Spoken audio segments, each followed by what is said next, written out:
survey. And in this interview, we'd like to observe your spoken dialect. We're going to ask you a large number of questions. Some will be used on the video, others will not. Everyone will be asked the same question, so just try to answer as quickly as you're comfortably able, and be sure to provide the first answer that comes to your mind. And there are no wrong answers.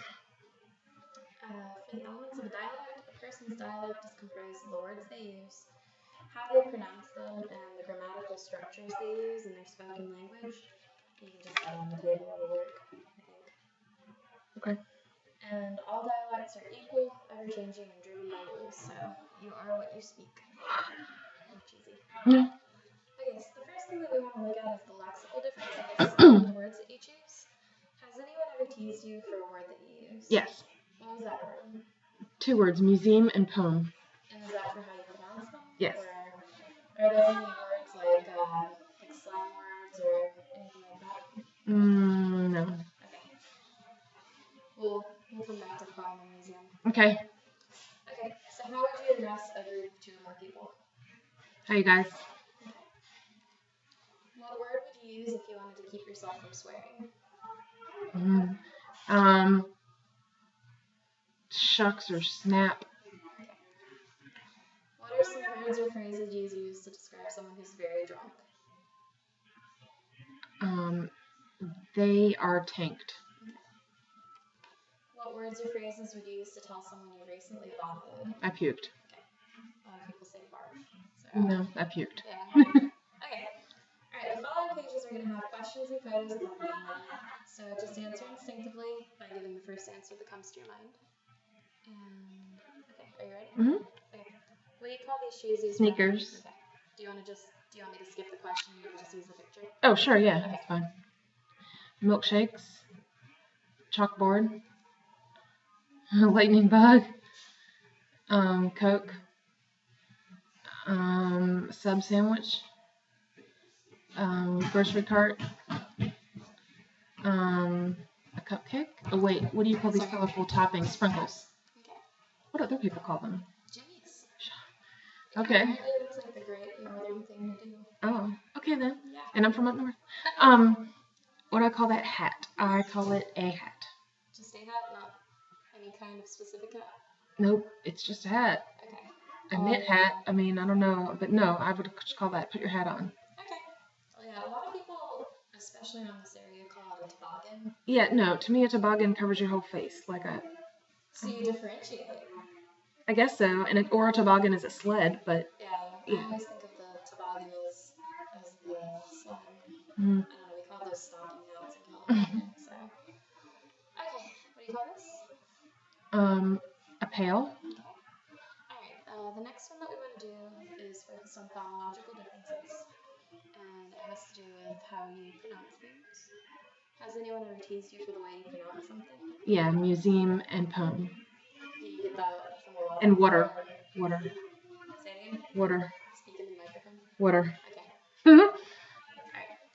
Did I just skip something? No. Okay. So the following pages are going to have rhymes and stories on them. Just try not to sing them. Read them in your normal tone. If you have them memorized, try not to, like a lot of people will see Twinkle, Twinkle, Little Star up there and they'll just go Twinkle, Twinkle, Little, like they're doing a great poem. So if you know it, just do it from heart. Okay. Twinkle, twinkle, little star, how I wonder what you are, up above the world so high, like a diamond in the sky. Twinkle, twinkle, little star, how I wonder what you are. Mary had a little lamb, its fleece was white as snow, and everywhere that Mary went, the lamb was sure to go. Roses are red, violets are blue, sugar is sweet, and so are you.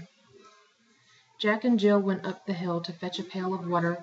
Jack fell down and broke his crown, and Jill came tumbling after. The following slides are going to have one or more words on them to be read in rapid succession. Just say them quickly, try not to think about the pronunciation, and just spit them out in your normal tone of voice. Ready? Ant, caramel, coffee, coupon, crayon, huge, pecan, root, syrup, time, water, athlete, nuclear, realtor, caught, Mary, Mary, Mary, Murray, pin, pen, pan. The next one that we want to study is syntactic differences. Can you please tell us a little bit about where you're from, including the places you've lived, and if your parents are from the same area? I was born in Staten Island, New York. My dad's from Staten Island. My mom's from Jersey.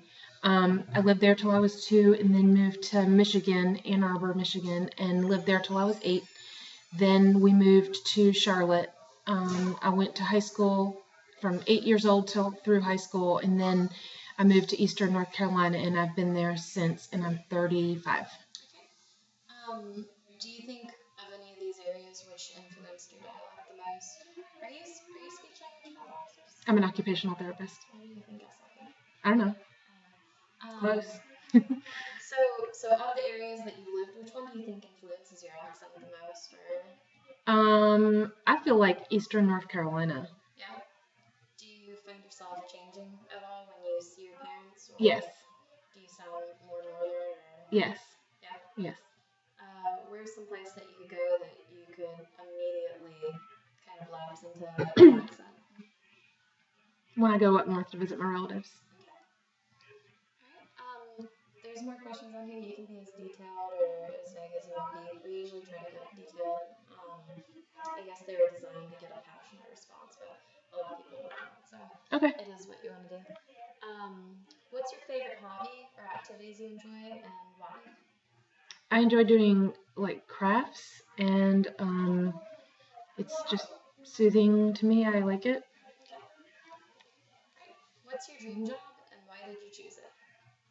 Like your shoot for the moon, cheesy dream job. My dream job is to be a stay-at-home mom who's pampered and has all the money she wants, and I chose it because that sounds like a grand time. It does. What was one of the happiest moments of your life? My wedding. Yeah. Yeah. Can you tell me about the day? I don't know. I was really excited to marry Patrick because I knew that I wanted to be with him forever, and I just finally felt like I snagged him. Yeah. Can you tell me about the ceremony or anything fun? Any really funny stuff from it? I guess my brother's cell phone rang. He was one of the groomsmen, and his cell phone rang while we were saying our vows. And according to what other people said, he took it out of his pocket and actually looked to see who it was before he silenced it. Really? Apparently. Wow. I probably would have done the same thing. I know, right? Yeah. Dang. Was it loud?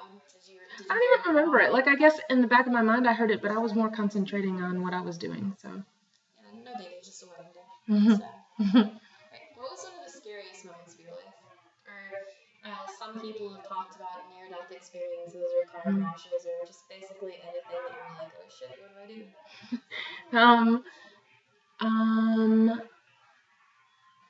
do? Maybe when my dad died? I don't know. No, that wasn't scary. That was sad. I have an awful fear of flying.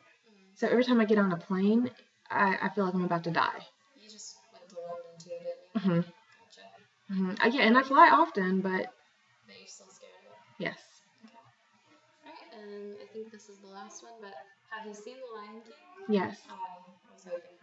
So, if you had to summarize the plot for children, like if you were telling the story of The Lion King, could you tell it to me? Okay. It's been a while, but from what I remember, Simba was Mufasa's son, and he was supposed to be the king of the land, and then Scar was Mufasa's brother, but he was evil. So I believe Scar ran Simba off, and then Simba ends up coming back, and his father has died, and he's the king of the land. Okay. And I guess this is more for college kids. They saw it when they were kids, but how did Mufasa's death make you feel, and what was your favorite scene? I honestly don't remember how I felt when Mufasa died because it apparently didn't. I guess I'm just a crude person. It just did not make much of an effect on me. But my favorite scene, what stands out in my mind is when Mufasa and Simba were looking from the cliff out onto the whole land, and he said, "This is all yours." Okay. Alrighty. I think that's all the